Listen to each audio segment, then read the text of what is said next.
नमस्कार दोस्तों। आज फिर एक नई कहानी के साथ आप लोगों का स्वागत है। कहानी का नाम है धरती फिर मुस्कुराई। गांव सुकनपुर की पहचान उसके हरे भरे खेतों से थी। सुबह होते ही जब सूरज की पहली किरणें खेतों पर पड़ती तो ऐसा लगता जैसे धरती सोने की चादर ओढ़े मुस्कुरा रही हो। इसी गांव में रहता था किसान हरिदास। उसके पिता और दादा भी किसान थे।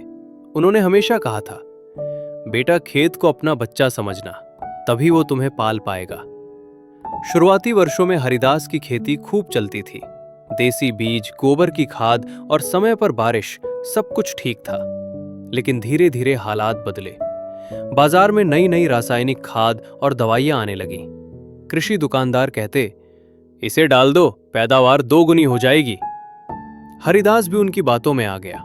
पहले साल फसल सच में ज्यादा हुई, दूसरे साल भी ठीक रही, लेकिन तीसरे साल से मिट्टी सख्त होने लगी, कीड़े बढ़ गए और पानी ज्यादा लगने लगा। हर साल खर्च बढ़ता गया और कमाई घटती चली गई। ऊपर से कर्ज का बोझ। एक साल तो हालात इतने खराब हो गए कि हरिदास को बेटी की पढ़ाई रोकने की सोचनी पड़ी। उस रात वो देर तक खेत में बैठा रहा। सूखी मिट्टी को हाथ में लेकर उसकी आंखें भर आईं। क्या यही मेरी गलती है? वो खुद से बोला। उसी दौरान गांव में कृषि विभाग का एक प्रशिक्षण शिविर लगा। वहां एक युवा कृषि वैज्ञानिक ने जैविक खेती के बारे में विस्तार से बताया। उसने समझाया कि मिट्टी भी जीवित होती है और रसायन उसे धीरे धीरे मार देते हैं। हरिदास ने पहली बार ध्यान से सुना।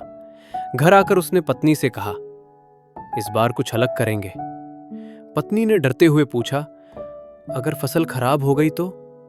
हरिदास बोला, अगर अब भी नहीं बदले तो सब कुछ वैसे भी खत्म हो जाएगा। उसने तय किया कि आधे खेत में जैविक खेती करेगा। उसने गोबर और पत्तों से कंपोस्ट बनाई, वर्मी कंपोस्ट के लिए गड्ढा खोदा, नीम और गोमूत्र से प्राकृतिक कीटनाशक तैयार किए। पड़ोसी हंसते थे, पुराने जमाने में लौट गया क्या?